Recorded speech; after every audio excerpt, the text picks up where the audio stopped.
We're here at Rhino Ranch. We've got a bunch of flour lined up here, and today we're going to be testing which caliber of bullet is going to make it the farthest through all of these bags of flour.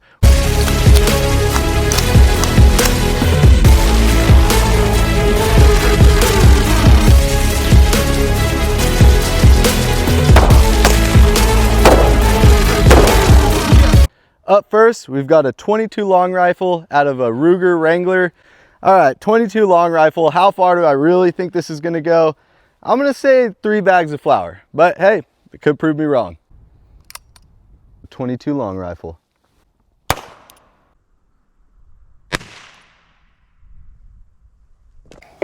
Let's go ahead and see how far this made it. So went through the first bag of flour. Looks like it went through the first bag all the way through. Second bag of flour, penetrated that one, stopped in the second bag of flour. I actually thought it was gonna go a bit farther than that, but 2 bags of flour with the 22. Let's see what the 9mm can do. So we're gonna be firing a 9mm FMJ out of a Staccato XC. So 22 long rifle made it through the first bag all the way, and then it stopped in the second bag. 9mm FMJ, I'm thinking 5 bags max. Let's see what a 9mm can do. Since I already shot one hole directly in the middle with the 22 long rifle, I'm gonna go ahead and put a hole to the bottom right, but still kind of keep it in the middle so that we can have an accurate assessment.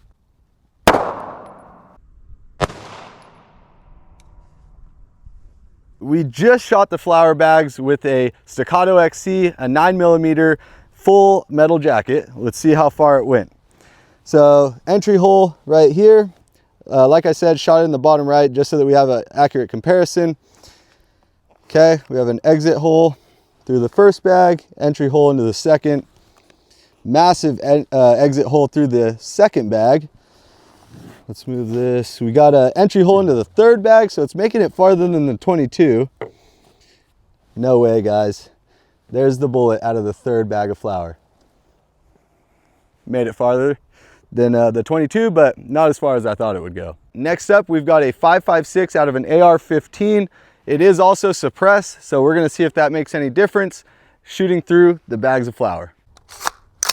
Let's see what a 5.56 can do.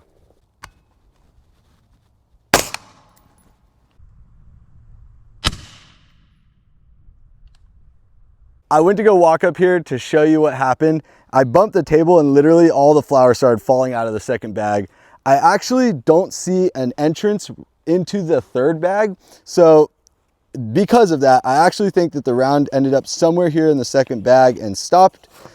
We do have a massive exit out of the first bag. As you guys can see through bag number 2, I mean, massive entrance, even bigger exit. Either the bullet veered off or the bullet is somewhere in this flour. So we're gonna dig through and see what we find. I'm just gonna feel around and see if I can find that round. Okay, actually that is the 22 long rifle. So remember that one stopped in bag number 2. Haven't found the 5.56 yet, but I'm gonna keep digging. After doing some digging, I could not find that round. I'm not sure exactly what happened. My theory is that the round went through bag number 1 all the way through, hit bag number 2, and I think before it could hit bag number 3, it veered out to the left. I don't really know, but didn't make it through more than 2 bags. We absolutely destroyed bag number 1 and bag number 2. I do have some extra bags here, so let's go ahead and get all this flour cleaned off, replace the bags, and then we're gonna see what 300 Blackout can do. Well, the good thing is that it's just flour, and it's not bad for the environment or anything, so we're just gonna dump this out on the ground and then we'll start back over with the 300 Blackout.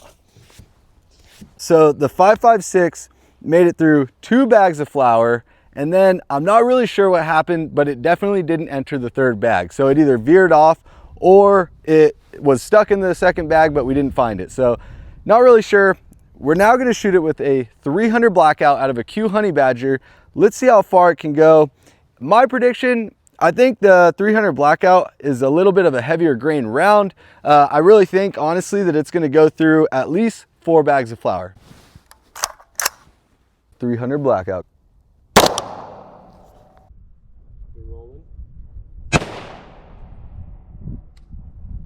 300 Blackout had some interesting results. It looks like we definitely pierced the first bag here, about right in the middle. We have an exit out of the first bag of flour. We have an entrance into the second bag. Looks like that bullet actually started tumbling a bit here, because if you look here, it came out of the back right. So it's 2 bags of flour definitely all the way through, and then we have a massive entrance into this third bag of flour. We got flour dumping out everywhere. And yeah, like I was saying, that bullet looks like it's actually curving down and to the right, because we have an exit in the bottom right of our third bag of flour. We have a smaller entrance into our fourth bag of flour. Let's see if we have an exit here. No exit, guys. So that bullet is in our fourth bag of flour. Okay, let's see if this bullet can be found in here. I'm just gonna kind of feel around in here. I know this is a little bit awkward, but sometimes, oh, I thought I felt something. I don't know, guys. We might have to actually cut this one open in order to find it. Okay, we're gonna actually have to cut into this bag. See if we can find this round.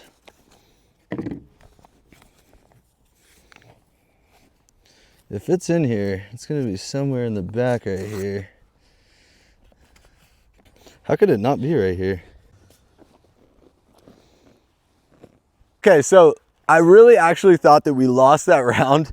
I started wiping flour off the table, and sure enough, that round is right here. 300 Blackout, fourth bag of flour. Once again, we absolutely destroyed these bags of flour. So let's go ahead and just take this stack here. We have so many bags of flour. I don't really want to use the extras if we don't need to. Let's pull this stack forward a bit, and let's get some fresh, untouched flour bags to go ahead and shoot the 7.62. All right, everybody's favorite gangster gun, the 7.62 out of a micro Draco. Let's see how many bags of flour this one's gonna go through. 7.62.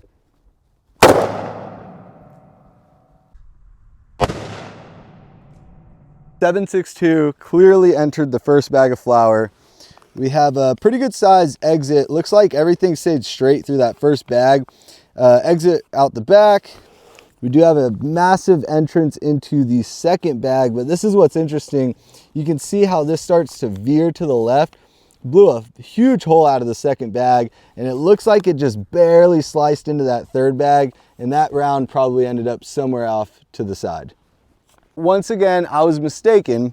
Our 7.62 did end up in our third bag of flour. There's the round. Ding, ding. We are down to our last caliber. We've got a 270 Winchester. This is really made for like deer hunting, things like that. We've got 2 different grains, 130 grain or a 150 grain. We're gonna see if that makes a difference, but ultimately, let's see how far the 270 Winchester can make it through the bags of flour. 130 grain and 150 grain.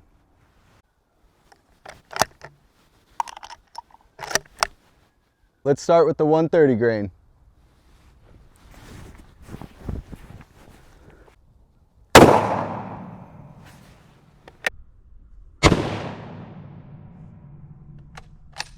We completely destroyed the first bag, and honestly, it looks at this point like the first bag just kind of morphed into the second bag.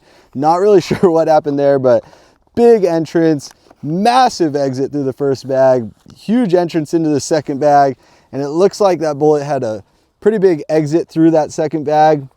Hit the third bag. What's interesting though is that it did not go through the third bag of flour. Okay, let's see if we can find that round. 270 win. Went into this third bag here. I'm just gonna dig around. I already feel, oh, that round's hot. Yeah. Wow, look at that. So this is the first time out of all calibers that we really see some expansion out of the bullet itself. It's actually still really hot, warm to the touch, but yeah, third bag of flour and it stopped that 270 win. Obviously, we exploded the first 3 bags of flour from the 130 grain. I went ahead and removed those bags of flour, pulled all the flour bags up.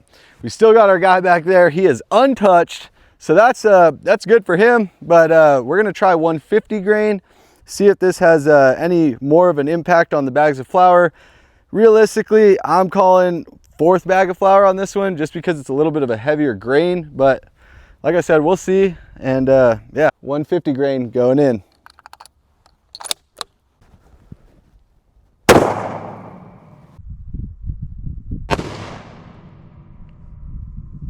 .150 grain did just about the same as the 130 grain, honestly. I mean, it is a little bit of a bigger projectile, but absolutely blew up in the first bag of flour. Flew through that one, kind of merged the first and second bag together, came out the second bag, hit the third bag, dead center, and did not come out of the back of the third bag. Again, that round's definitely inside here. A little digging, I'm sure I can find it. Yep. Oh yeah, man, that is a hot round. Let's pull that out. And there we go.